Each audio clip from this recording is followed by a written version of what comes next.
मालिश कर दो का क्यों? कर दे यार बड़े बड़े मन के मालिश करे हो बेटा। देख आसरे साले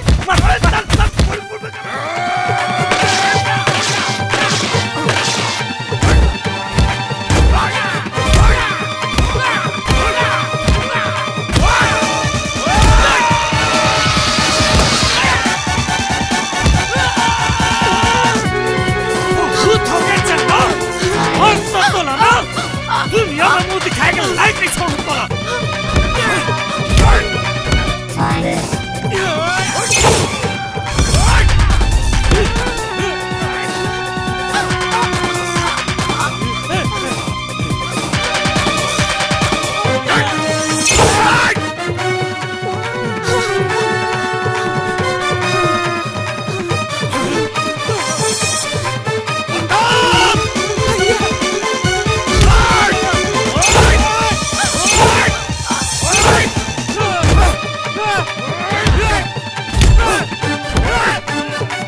पहनी लानौत समझ के ते हम मनमानी करना चाहते हैं ना। अब देख प्रताप दाऊ ये बनिहार हाथ और मुहल्ला कैसे करिया करते। अतिक मेरे के कटकटावत हो सुनाई नहीं दे क्या बे? प्रताप दाऊला छोड़ दे नहीं तो एक शूटिंग ला कर दूं बासी खा के।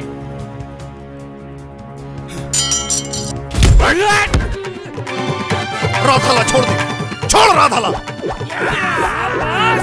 शाबाश पोंगा ठोका मेरे में आया है। ये साले मोर बने बुनाए खेल न बिगाड़ दे रही से। अब देख अगर कैसे दुर्गति करत हो तेला।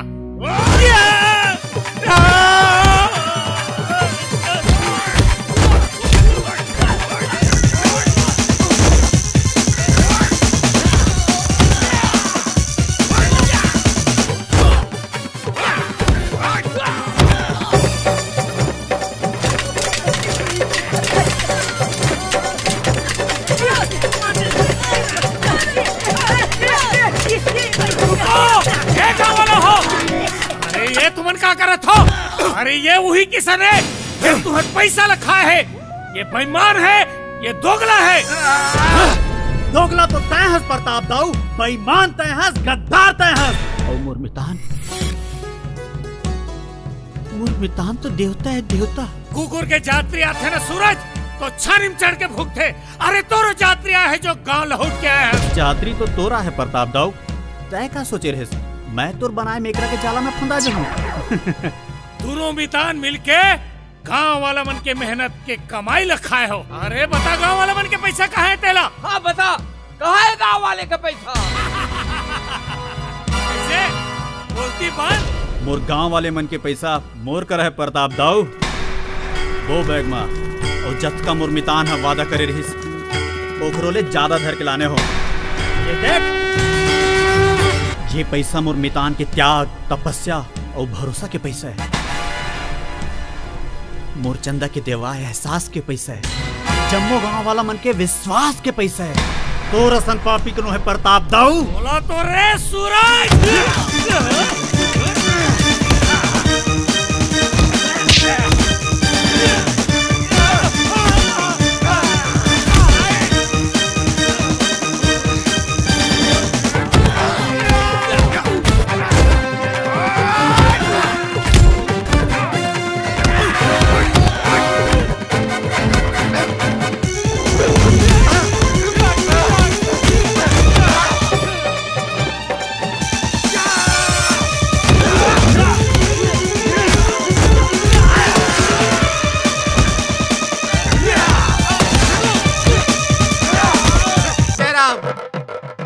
मोला नोइम काबर छाने थस बे? का है तू एक टाइम हो गए सगा? साले सहीम दूधी का बड़े बड़े को लड़ना थे और साले पे कास रे।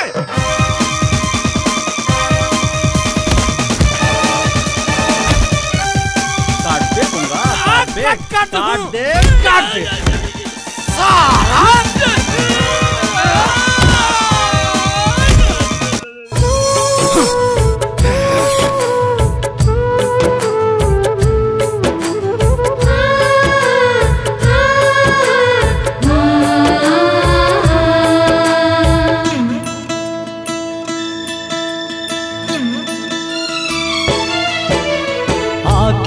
के आंसू मधोवागे मैल हजमो मन के नहीं टूटे अब हमर मितानी जन्म जन्म के धन है तन मन आओ ये परान है अर्पण सब कुछ तोरे नार संगी कहूँ घाम कहूँ छाँ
सगा तोर मोबाइल में बैलेंस है का 2-3 रुपया होई दे ना चल जाही।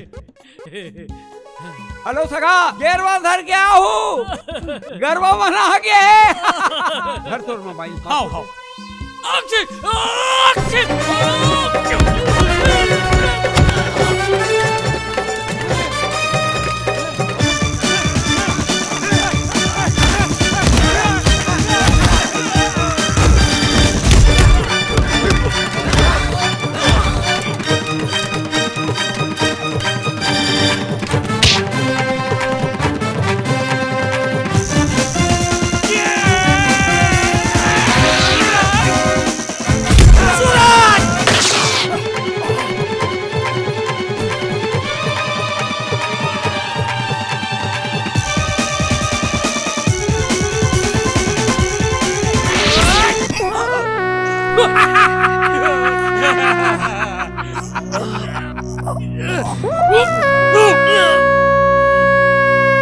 Ha